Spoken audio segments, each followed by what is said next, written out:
I just came from the Tesla factory in Fremont. Yes. Was something wrong? There's always something wrong. Did you have to At any given point, there's always something wrong. Yes. Because there's just too many things going on. Yeah. So, one of the trickiest things about a car is that there's thousands of individual components. There are thousands of unique components, and even if one of those things is missing, you can't make cars. Yes. So, today's fiasco was, I kid you not, we were missing $3 USB cable. Okay, so we could not complete cars because the whole line was stopped. Yeah. So essentially because it's part of the wiring harness, so you can't put the interior in without this cable.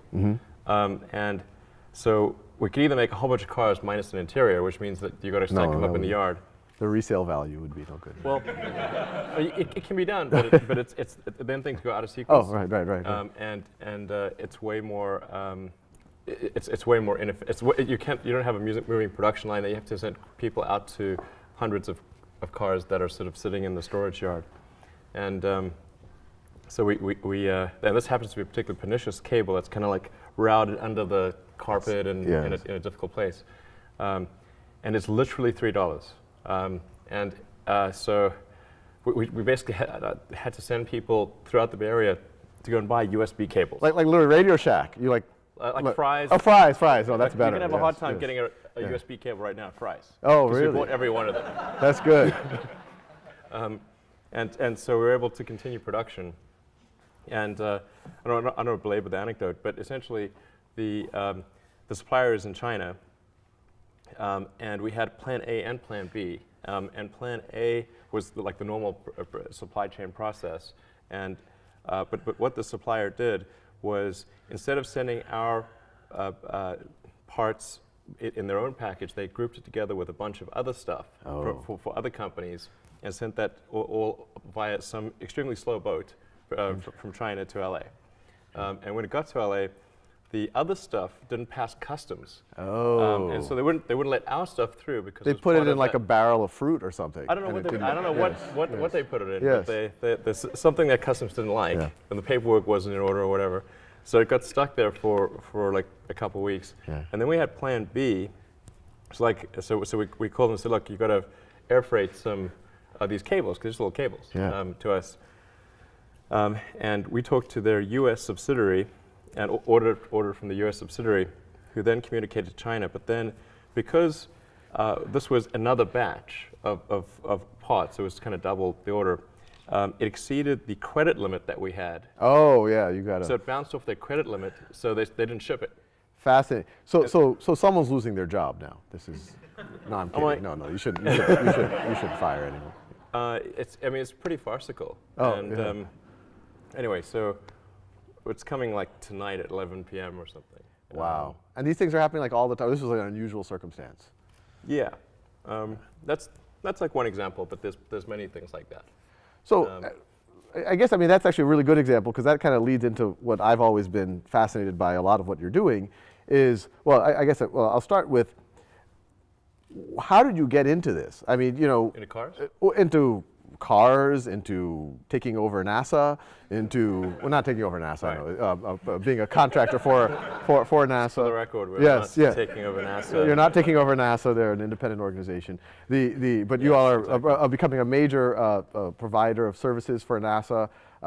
Obviously, kind of internet payments and payments generally.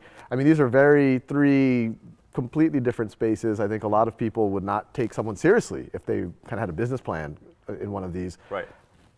Sorry to eat. You take your time. What was your? Did you always think you were going to be doing this, or when did it dawn on you that you would try to revolutionize three industries? Well, when I was in college, I didn't actually expect to do it. So it was not like this is some long fulfilled expectation. But when I was in college, I thought about what are the areas that would most affect the future of humanity, in my opinion, and the three areas were the internet, sustainable energy, and space exploration, particularly if humanity becomes a multi-planet species. There's kind of like a pretty substantial bifurcation in our sort of future if we're either out there among the stars on multiple planets, or if we're confined to Earth until some obviously eventual extinction event. Yeah. Not that I'm pessimistic about life on Earth. I mean, I think things are likely to be good. But even more likely to be good by far. Yellowstone's due for an explosion every several right, hundred thousand. exactly. Shantanu knows about that. Yeah. It's been 700,000 since. Right. Yeah. Right. But yes. Yeah. Super volcano, for those of you who don't know, it would envelop the, well, sorry. Yeah, no, exactly. I know exactly what you're talking about. Exactly. So we read the same books, I can tell. Right, absolutely. Yes. I mean, something bad is bound to happen if you give it enough time. And civilization has been around for such a very short period of time that these timescales seem like very long, but on a evolutionary timescale, they're very short. Yeah. A million years on evolutionary timescale is really not much. And Earth's been around for 4.5 billion years. Yeah. So that's a very tiny amount of time, really. But for us, that would be. I mean, can you imagine if human civilization continued at anything remotely like the current pace of technology advancement for 1 million years? Where would we be? Yeah. I mean, I think we're either extinct or on a lot of planets. Yes, we should. Those are the two options. But given that, I mean, one, that's kind of as epic as one can think about things. I mean, literally. I mean, how did you make that concrete? How does that turn into SpaceX, Tesla, and PayPal?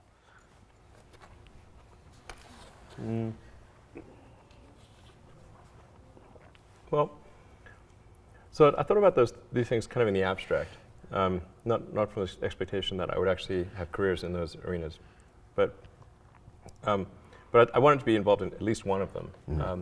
And at first, I thought the best bet was going to be electric cars. Yeah. And so the area that I was studying was advanced capacitors. Right? So essentially, capacitors that have an energy density exceeding that of batteries, because they have a very high power density but a low energy density. Yeah. We have a lecture to that effect. Oh yes, no, we should do that. We'll go later. But yeah. Exactly. Obviously, if you could make a capacitor that had anywhere near the energy density of a battery, and with this incredibly high power density and its quasi-infinite cycle and calendar life, then you would have an awesome solution for energy storage in mobile applications. Yeah. So that I was going to sort of work on that and try to leverage the equipment that was developed for advanced chip making and photonics to create ultra precise capacitors at the molecular level. And this is when you were going into grad school? Yeah, you had a brief stint at Stanford. That's right.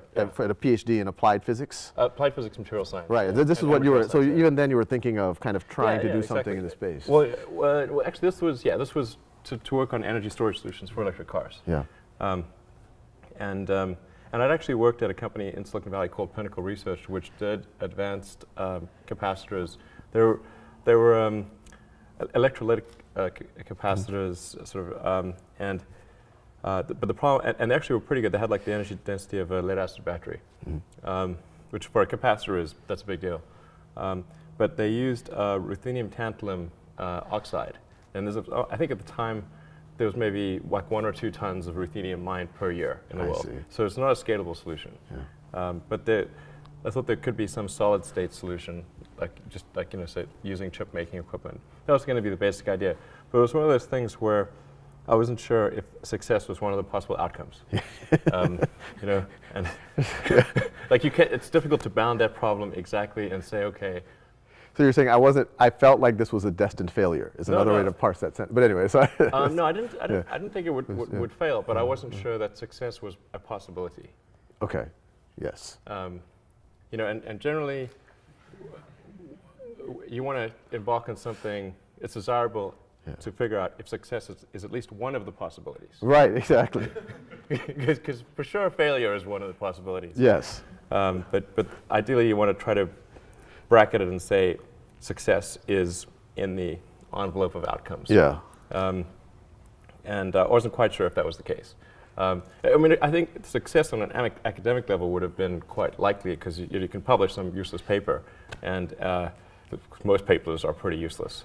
We have a few. Don't take offense. Sorry. We have how many PhD papers are actually used by someone ever? No, that's a good point. Percentage-wise, it's not good. Yeah. So it could have been one of those outcomes where you add some leaves to the tree of knowledge. Yeah. Okay. Yeah. And that leaf is nope, it's not possible. Right. Right. There goes 7 years of my life. so that was one path, and I was prepared to do that. But then the internet came along, and I was like, okay, the internet. I'm pretty sure success is one of the possible outcomes, and it seemed like I could either do a PhD and watch the internet happen, or I could participate and help build it in some fashion. Like I just couldn't stand the idea of watching it happen. Yeah, yeah. So so I decided to put things on hold and start an internet company. And that was kind of we worked on internet, like publishing software, maps and directions, Yellow Pages, kind of things. Yeah. And we had as investors and customers the media companies, so like New York Times Company, Knight Ridder, Hearst. And this was just at the early stages. I mean, this was like late 95. 95. Oh, so it's really early stages. That's really out the gate. Yeah, yeah, absolutely. Yeah. And so then the reason we worked with the media companies is because we knew they had money. Like there was no advertising money in '95. Right, right. In fact, the idea of advertising the internet seemed like a ridiculous thing to people. Obviously not so ridiculous anymore, but at the time it seemed like a very unlikely proposition. And a lot of the media companies weren't even sure that they should be online. Right. Like what's the point of that? Yeah. And did y'all think that PayPal was just going to be a simple little internet way to, or do you think it was going to turn into the major kind of transaction processing engine that it is right now? I didn't expect PayPal's growth rate to be what it was. Yeah. So, and that actually created major problems. So we started PayPal on University Avenue. Oh. Yeah. After the first month or so of the website being active, we had 100,000 customers. Really? Wow, I didn't realize it was. Yeah, it was nutty. Oh, wow. And how did it start? How did people just even know to use it? And I mean, obviously, both buyer and seller have to be involved. Yeah. Well, we started off first by offering people $20 if they opened an account, and $20 if they referred anyone. Oh. And then we dropped it to $10, and then we dropped it to $5. As the network got bigger and bigger, the value of the network itself exceeded any sort of carrot that we could offer. So how much money did you all spend with that kind of $5, $10, $20 incentive to get that critical mass going? It was a fair amount. I think it was probably $60 or $70 million. Oh wow! Okay, so it was a substantial. Yeah, okay, so we're not talking peanuts here. Yeah, this is. Yeah, it depends on your relative scale. Yeah, it's a peanut to Google. Yes, no, that's right. That's right. It's a peanut. Yes, yes. I mean, like Google's got 50 billion, Apple's got 150 billion, some crazy amount of money. Wow, that's just cash. Yeah, yeah. So it's not an outland. Well, yeah, no, I didn't realize that was 1% so of Google's core. cash would be $500 million. So that's 0.1% of Google's cash. That's true. You're right. That's inexpensive. It's relative to them, it's pretty inexpensive. Yeah, well, that's right. And then we just did a bunch of things to decrease the friction because it's just like bacteria in a petri dish. Yeah. So what you want to do is try to have one customer generate like 2 customers. Yeah. Okay, or something like that, maybe 3 customers ideally. And then you want that to happen really fast. You could probably model it just like bacteria growth in a petri dish. And it'll just it'll expand very quickly until it hits the sides of the petri dish. And it just slows down. And then after PayPal, to some degree, especially us in Silicon Valley, we kind of understand the internet. We know people. I mean, PayPal's obviously of a scale that is noteworthy. But then SpaceX just seems really, like how did you decide that I'm definitely going to do that? And then, like, what's the first thing that you do? Like, how do you even go out? Like, I don't even know how to start trying to make a rocket company. Well, neither did I really. And in fact, the first 3 launches failed, so it's not as though it was like, spot on. It's like, did not hit the bullseye. But even getting the point that you're launching rockets, I don't even know how do you get there? And what did you do on, how did you decide, and then what did you do on day one? Like, who did you call, or did you write a plan? Did you start, I don't even know. Yeah, actually, I mean, the origin of PayPal or rather SpaceX is that I was trying to figure out why that we'd not sent any people to Mars. Because the obvious next step after Apollo was to send people to Mars. So, but what in fact happened was that we sent a few people to the moon, and then we didn't send anyone after that to the moon or Mars or anything. But if you'd asked people in 1969, what would 2013 look like? They would have said there'll be a base on the moon, we would have at least sent some people to Mars, and maybe there'd even be a base on Mars. There'd be like orbiting space hotels, and there'd be all this awesome stuff in space.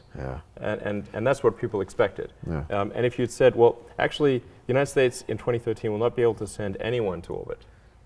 But I'll tell you what will exist is that there'll be this device in your pocket that's like the size of smaller than a deck of cards that has access to all the world's information, and you can talk to anyone on planet Earth. And even if you're like in some remote village somewhere, as long as there's something called the internet, they wouldn't know what that means, of course. Then you'd be able to communicate to anyone instantly and have access to all of humanity's knowledge. I said like bullshit. There's no way that's going to be right. And yet we all have that, and space is not happening. So I was trying to figure out like what was the deal here, and this was like 2001. And it was just a friend of mine asked me what I'm going to do after PayPal. And I said, well, I've always been interested in space, but I don't think there's anything that an individual could do in space because it's the province of government, usually large government. But I'm curious as to when we're going to send someone to Mars. So I went to the NASA website, tried to figure out where's the place that tells you that, and I couldn't find that. So I thought, well, like either I'm like bad at looking at the website, or they have a terrible website, because surely there must be a date. That should be a big date, Yeah, it should be like, this should be on the front page. And then I discovered actually that NASA had no plans to send people to Mars, or even really back to the moon. So this was really disappointing. I thought, well, maybe this is a question of national will. Like, do we need to get people excited about space again, and try to get NASA a bigger budget, and then we would send people to Mars. And so I started researching the area, becoming more familiar with space, reading lots of books, and came up with this idea to do something called Mars Oasis, which was to send a small greenhouse with seeds and dehydrated gel. That upon landing, you hydrate the gel. You have green plants on a red background, and the public responds to precedents and superlatives. So we're the first life on Mars, the furthest that life's ever traveled, and you'd have this money shot of green plants on a red background. So that seemed like it would get people pretty excited. So I started getting into this and trying to figure out, okay, well, can I afford to build the spacecraft? Because I had some money as a result of PayPal, but it had to fit within that budget. And I figured we had to do 2 missions, because if we only did one and it failed, then it might have like the opposite effect. But you were willing to bet the farm, so to speak, on this. Yeah. Well, I figured like I was willing to spend half the money that I got from PayPal. With no expectation of return. Right. Because I thought this was just something that was pretty important, and I'm like, it seemed like I could spend half the money on PayPal on this, and there'd be, if that got NASA a bigger budget and resulted in us going to Mars, that would be a pretty good outcome. And when your friends came or your family came up to you and said, look, there's nations that can't do this. You're a guy, but you have some resources. What did you say or do or think? Well, so I had a lot of friends of mine try to talk me out of starting a rocket company because they thought it was crazy. And one friend of mine made me watch a video of rockets blowing up. And there were just lots of people that thought it was a really crazy idea, and there was some people that had tried to start rocket companies, not succeeded, and they tried to talk me out of it. And but the thing is that the premise for talking me out of it was, well, we think you're going to lose the money that you invest. And I was like, well, that was my expectation anyway, so I don't really mind if I lose. I might, but I mean, it's not like I was trying to figure out the rank ordered best way to invest money, and on that basis, chose space. Right. It's not like that's. I thought, wow. You weren't looking at like money market bonds, AAA bonds, rocket company. Like you weren't like do real estate. Invest in shoemaking, anything. And space is highest ROI. That is not what that wasn't the premise. I just thought that it was important that humanity expand beyond Earth, and we weren't doing that. So maybe there was something I could do to kind of spur that on. And then I was able to compress the costs of the spacecraft and everything down to a relatively manageable number, and I got stuck on the rocket. The U.S. rockets were way too expensive, I ended up going to Russia, flew to Russia 3 times to negotiate purchase of an ICBM. I tried to buy 2 of the biggest ICBMs in the Russian fleet in 2001 and 2002. And I actually negotiated a I'll just price. let that statement stand. I'm not even going to. Yeah. I mean, that's. Well, actually, crazy. I have to. Like, who did you call?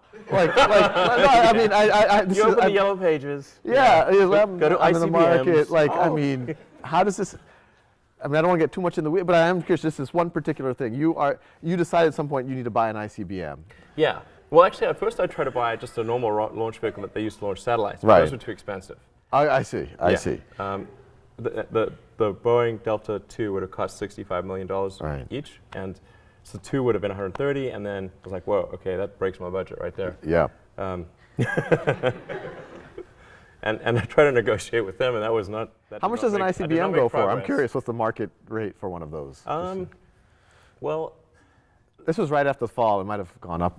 yeah, Yeah. it's gone up a lot since Right, then. But in 2001, it would have been about $10 million each so 2 would have been 20, and then I thought I could get the rest of the mission down to also around 10 per. So we'd have a dual mission with like 2 identical launches, 2 identical spacecraft, and for like roughly $40 million, and so I thought that okay, I can do that. But you must have had some rocket scientists advising you at this point. I mean, this sounds like you were serious. I mean, you were. Yeah, engaged a bunch of sort of consultants, Right, and, right. and kind of started to get familiar with the space industry, and but then after the 3rd trip to Russia, I came to realize that I was actually wrong about that on my first premise that there was a lack of will. In fact, I think that there's a tremendous amount of will in the United States for space exploration, because the United States is essentially a nation of explorers. Right. I mean, it's a distillation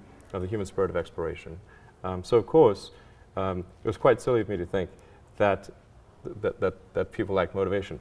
But what people don't want to think is that okay, sending people to Mars is going to be so expensive that they'll have to give up like healthcare or something. Right, Yeah, they're not going to do that. So it's got to be. It's got to be that going to Mars is not going to cause some meaningful drop in their standard of living. Right. Right. So if it's like maybe 0.25% or 0.5% of GDP, something like that is palatable. Right. Anyway, so I thought, okay, it's not really going to maybe matter that much if I do this mission, because what really matters is having a way. So I was wrong. I thought there wasn't enough will, but there actually was plenty of will if people thought there was a way. So then I said, okay, well, I need to work on the way. Yeah. How hard is it really to make a rocket? In historically, all rockets have been expensive. So therefore, in the future, all rockets will be expensive. But actually, that's not true. If you say, what is a rocket made of? And say, okay, it's made of aluminum, titanium, some copper, carbon fiber, if you want to go that direction. And you can break down and say, what is the raw material cost of all these components? And if you have them stacked on the floor and could wave a magic wand so that the cost of rearranging the atoms was 0, then what would the cost of the rocket be? Yeah. And I was like, wow, okay, it's really small. It's like, 2% of what a rocket Right, costs. right. So clearly, be in how the atoms are arranged. Right. The other, so you got to figure out sort of, okay, how can we get the atoms in the right shape much more efficiently? Yeah. And so I had a series of meetings on Saturdays with people that were some who were still working at the big aerospace companies, just to try to figure out, is there some catch here that I'm not appreciating? And I couldn't figure out. There didn't seem to be any catch, so started SpaceX. And you ended up building. I mean, you had some failures, but obviously some huge Yeah. successes. What was the cost that you were able to build this rocket for relative to what they were being built for before? So let's see. For the Falcon 1, which was the first rocket we built, and the first 3 flights did not make it. In fact, yeah, I mean, we got sort of progressively further, but like the first rocket came and landed maybe a couple hundred yards away from the launch site, and tiny fragments. Anyway, that rocket ended up costing around $6 million, Wow. compared to other rockets in that class, which were about, say, $25 million. Wow, so significant. Yeah, it'd be like a quarter. Wow, wow. But there's an even better step beyond that, which is to make rockets reusable. Yeah. So right now, that is around what our comparison price is, excluding the refurbished ICBMs. Yeah. So if you say building a rocket from new, how does the SpaceX rocket compare to a rocket from Boeing or Lockheed? It's about a quarter of the price. However, if we make it reusable, then it can be 2 orders of magnitude cheaper. 2 orders of magnitude cheaper, well, 1/100th the price. That's right. I mean, and I've For seen you. for only today. Memorial Day sale. And I've seen some. I mean, y'all are doing like these vertical landings. Yeah. Like literally out of like the Yeah. 1950s like sci-fi movies. Yep. And that's what you're talking about. Yeah. Yeah. Essentially, the rocket needs to come back and land at the launch site, and then reload propellant, take off again, like an airplane. And how far do you think we are its reusability, yeah. from that? Like when do you think, like, you know, your best guess when we'll actually see that happening? And I'm hopeful we can do it next year. Oh, okay. Yeah. That's we got some ambitious stuff at Khan Academy for the next year too, so we can compare. We're redesigning the site, you know. Right. We've been working on it for a long time. I should say, SpaceX has been around for 11 years, and thus far we have not recovered any rockets. We've recovered the spacecraft from orbit, so that was great. But none of our attempts to recover the rocket stages have been successful. The rocket stages have always blown up basically on reentry. Yeah.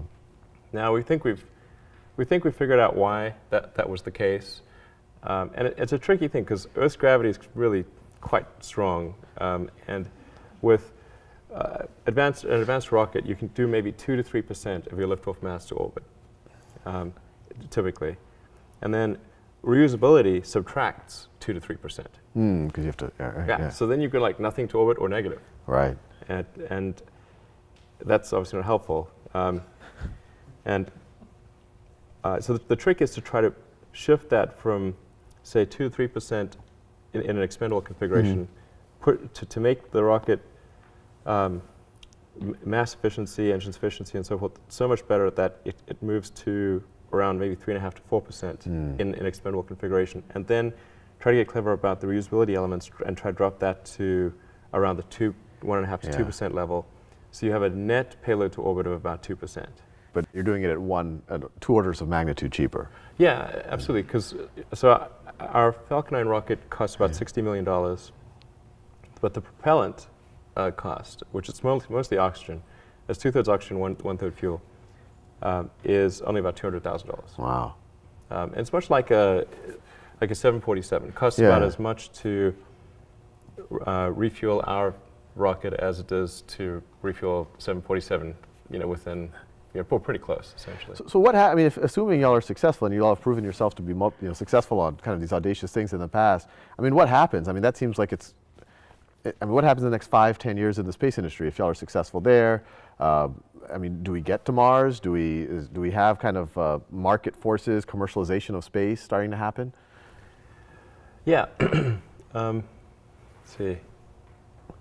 Well, the first step is that we need to earn enough money to keep going as a company. So we have to make sure that we're launching satellites, commercial satellites like broadcast communications, mapping, and the government satellites that do scientific missions, Earth-based or space-based missions, GPS satellites, that kind of thing. And then also servicing the space station, transferring cargo to and from the space station, which we've done a few times, and then taking people to and from the space station. So we've got to service the sort of needs, Earth-based needs to launch satellites, and that pays the bills. Yeah. But in doing that, keep improving the technology to the point where we can make full reusability work, and we have sufficient scale and sophistication to be able to take people to Mars. Wow. And so you think this is going to be a reality in what's your best guess of when we're going to have someone on Mars? I think probably about 12 years. 12. That's Give or nothing. take 2 And you think it'll be a round trip? It'll be. Yeah. It won't just be some type of permanent colony on Mars. Yeah. I think it's probably a round trip. Wow. so for. I mean, it's not for sure. I could talk about this for. I mean, the people know so the aspiration will be a round trip. Yeah. No, this is mind blowing. And I mean, and then on Tesla, I mean, Tesla is obviously, I mean, from my vantage, it's a huge success. I mean, what do you think is in that industry? Well, one, I mean, I'll ask kind of the same question. What did you think? This is something that GM and Toyota and these massive multi-billion-dollar organizations have been trying. What gave you the confidence to kind of pursue it? And now that it seems to be a huge success, where do you think this industry is going to be in the next 5-10 years? Yeah, so with Tesla, the goal is to try to accelerate the advent of sustainable transport. I think it would happen anyway, just out of necessity. Yeah. But because we have an unpriced externality in the cost of gasoline, we weren't pricing in the environmental effects of CO2 in the oceans and atmosphere. That's causing the normal market forces to not function properly. And so the goal of Tesla is to try to act as a catalyst to accelerate those sort of normal forces, the normal sort of market reaction that would occur. We're trying to have a catalytic effect on that. Yeah. And try to make it happen, I don't know, maybe 10 years sooner than it would otherwise occur. Yeah. That's the goal of Tesla. So that's the reason we're making electric cars and not any other kind of car. And we also supply powertrains to Toyota and to Mercedes and maybe to other car companies in the future to accelerate their production of electric vehicles. So that's the sort of goal there. And so far it's working out pretty well. I mean, I just saw a news report earlier today that y'all are sold more Model S's than y'all are leading that segment of the industry, that the Mercedes S-Class, the BMW 7 Series, or the Lexus LS 400 or whatever it is. Yeah, actually that seems to be the case. And it's, I didn't realize they sold so few cars in that segment. That's because we don't sell that many cars. We sell 5,000 a quarter, 20,000. Well, out here they seem like, every year. Yeah, I mean, this is our home. Yeah. It's our home team, So it's, we better sell that in the Bay Area. Yeah. We're like, no, but that's, well, I mean, it's a similar thing. I mean, how did you start? What gave you the confidence? And I mean, do you see yourselves, I mean, as kind of a major automotive mainstream brand in 5-10 years? All the way down to kind of the competing with the Honda Accords and Civics? Yeah, I mean, our goal is not it's not sort of to become a big brand or to compete with Honda Civics, but rather to advance the cause of electric vehicles.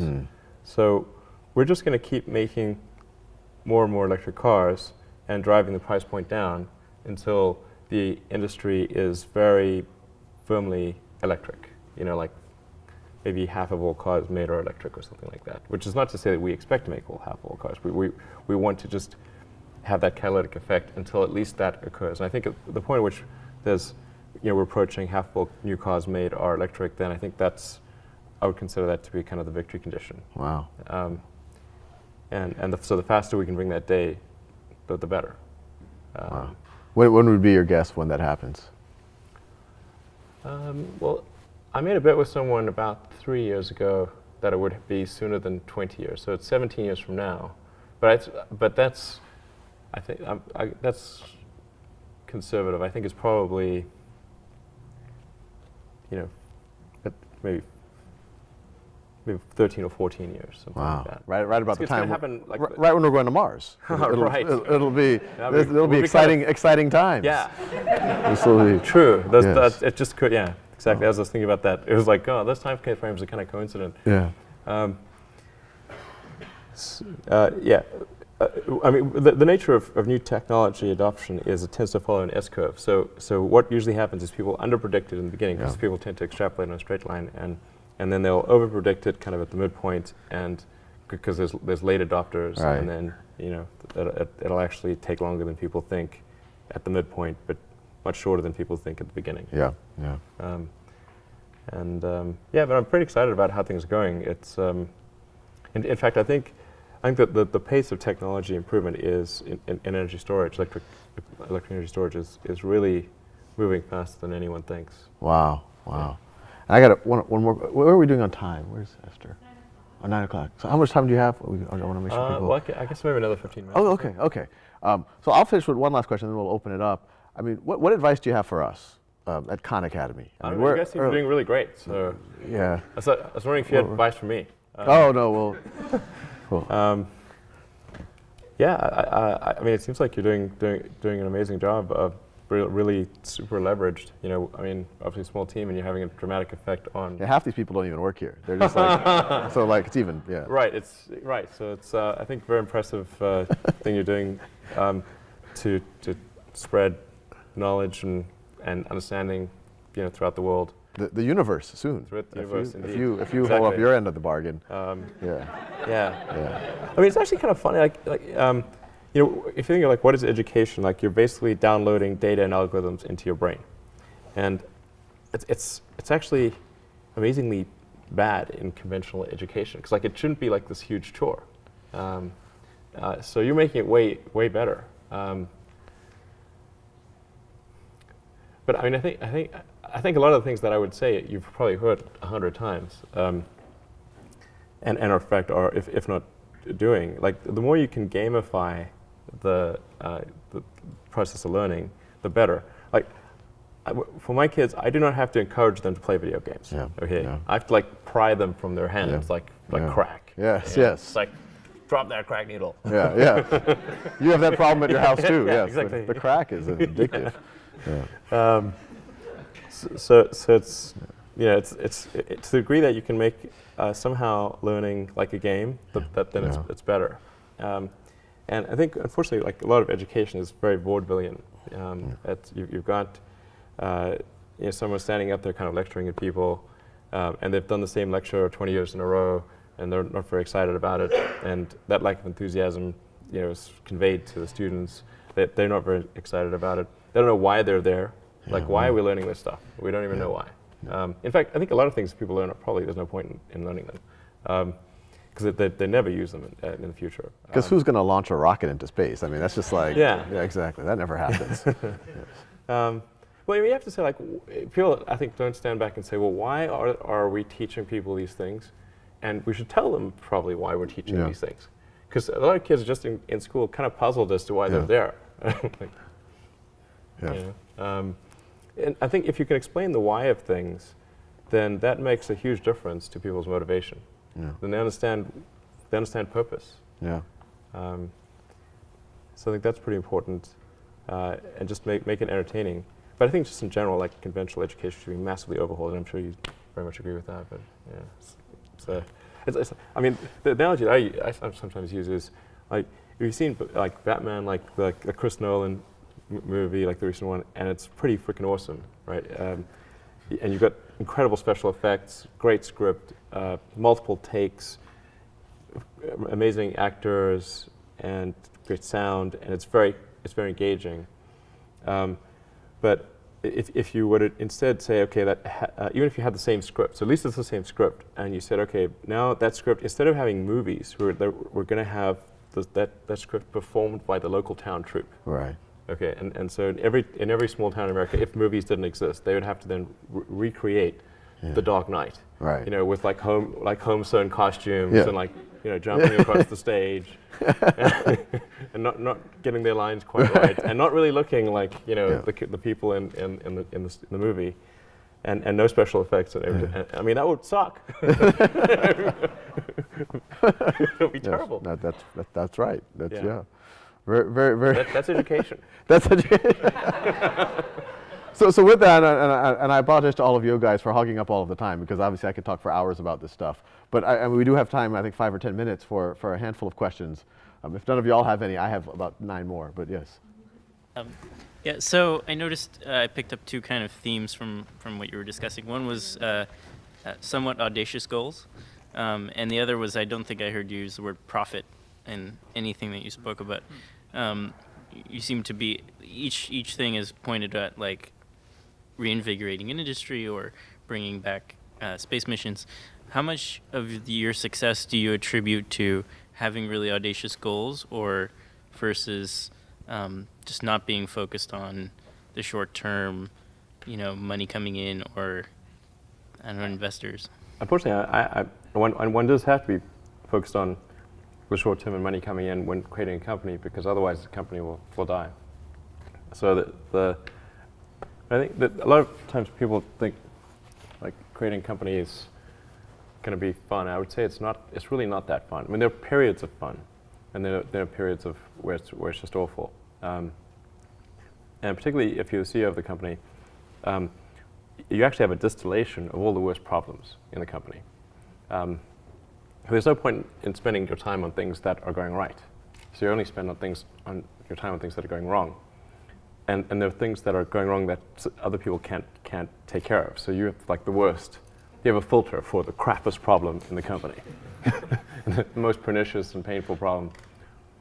So I wouldn't say I think you have to feel quite compelled to do it, and have a fairly high pain threshold. And there's a friend of mine who says like starting a company is like staring into the abyss and eating glass. And there's some truth to that. The staring into the abyss part is that you're going to be constantly facing the extermination of the company, because most startups fail.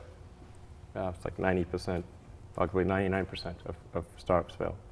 So that's the staring into the abyss part. You're constantly saying, okay, if I don't get this right, the company will die.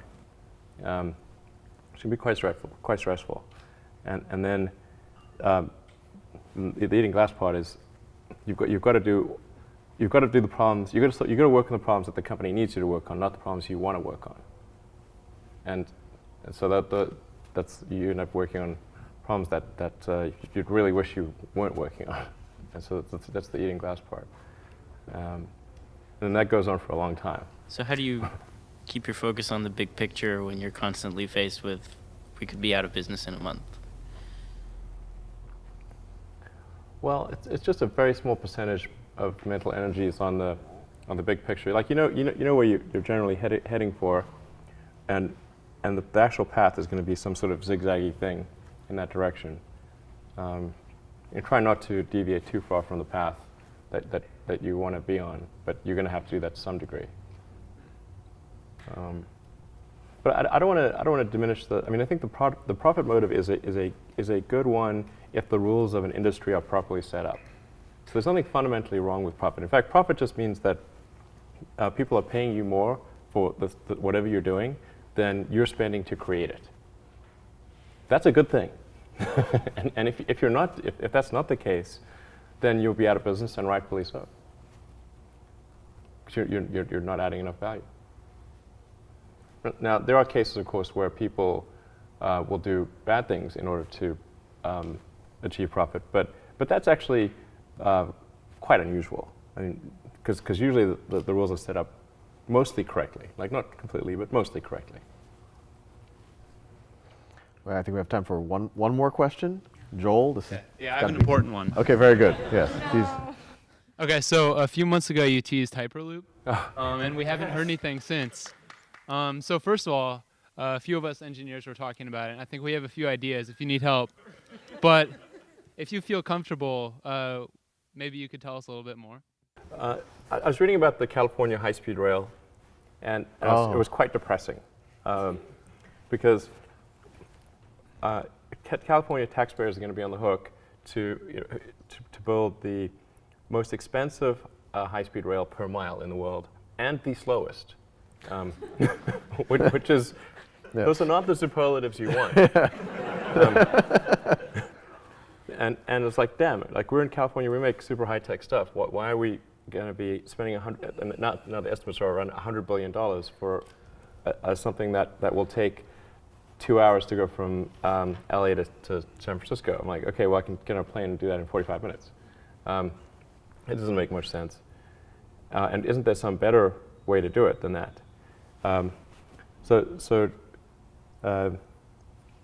If you just say, okay, well, what would you ideally want in a transportation system? You'd say, okay, well, you'd want something that relative to existing modes of transportation is faster, let's say twice as fast, costs half as much per ticket, can't crash, is immune to weather, and is, you can make the whole thing like self-powering with like solar panels or something like that. That would be pretty. That'd be a good, great. A good outcome. Yes.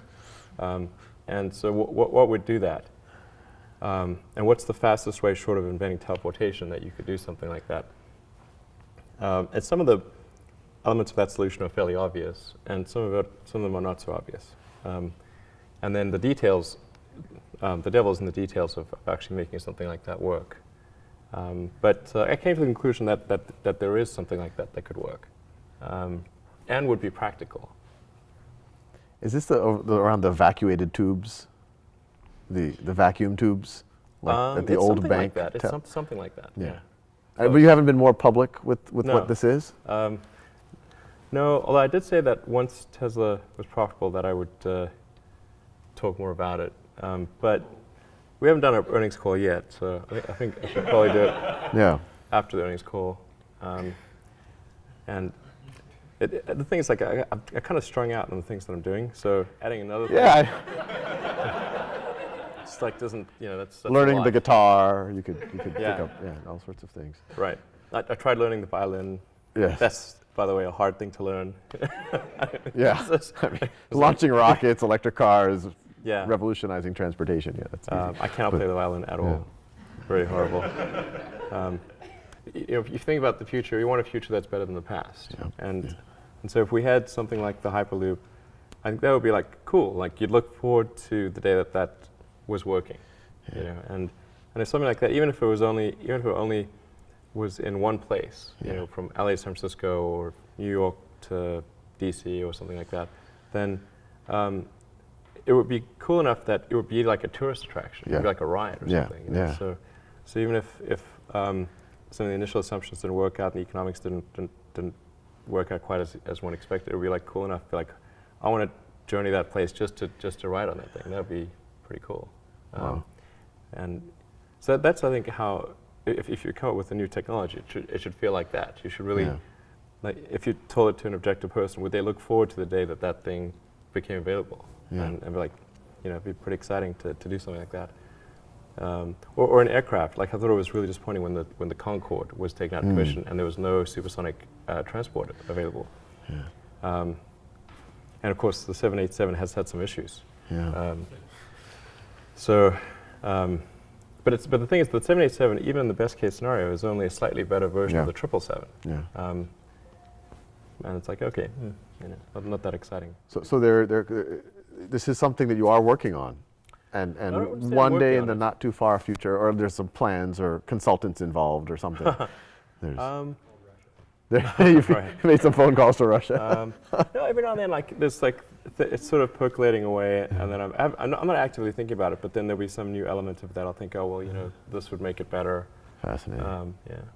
No, well, I think I'm speaking for everyone. This is like the most epic possible conversation one could have over about the course of an hour. And I think all of us would love to chat with you for hours on end, but thank you so much. I mean, I know you have a lot of free time, so it probably wasn't that big of a deal for you to come here. But yeah, it was a huge honor, and I think it's inspired all of us to go out and change the world and